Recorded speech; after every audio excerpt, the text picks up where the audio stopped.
Dua pimpinan DPR, Setia Novanto dan Fadlizon, dinilai melanggar etika karena bertemu bakal calon Presiden Amerika Serikat Donald Trump di New York, Amerika Serikat. Ya, pertemuan berlangsung saat mereka sedang bertugas atas nama negara.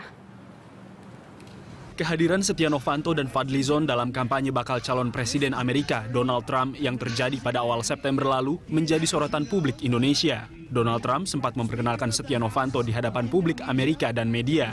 Di hadapan media Amerika, Setia Novanto sempat menyatakan bahwa rakyat Indonesia menyukai Donald Trump saat Trump bertanya di hadapan awak media. Pernyataan itu dikhawatirkan dapat memicu kesalahan interpretasi sebagai bentuk dukungan Indonesia terhadap bakal calon presiden dari Partai Republik Amerika itu.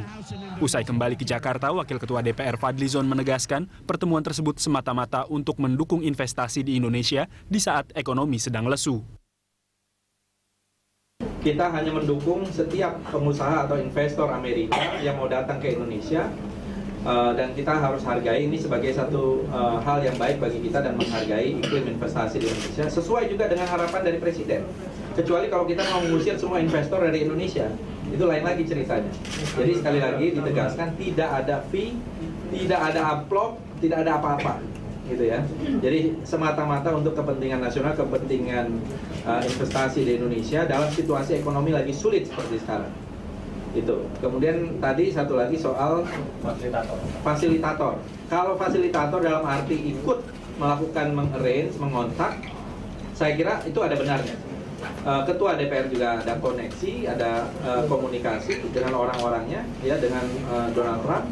Kemudian Pak Haritanu tentu saja sebagai juga bagian yang selama ini sudah berhubungan dan juga secara usaha, saya kira hal yang biasa. Itu betul, ya. Jadi bukan fasilitator istilahnya ikut membantu, tapi kita itu tidak ada surat, tidak ada apa, kita juga impromptu. Mahkamah Kehormatan Dewan pun berinisiatif menggelar rapat tertutup Senin pada 7 September 2015 lalu untuk menyikapi kasus itu meski tanpa aduan. MKD menilai persoalan ini berdampak pada runtuhnya wibawa dan kehormatan Dewan secara keseluruhan atas perilaku kedua pimpinan Dewan itu.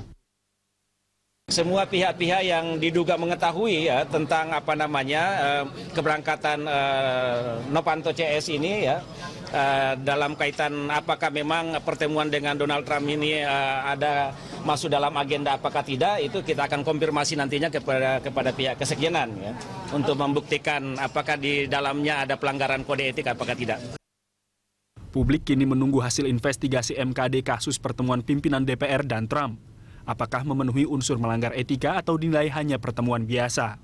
Tim Liputan Berita 1, Jakarta.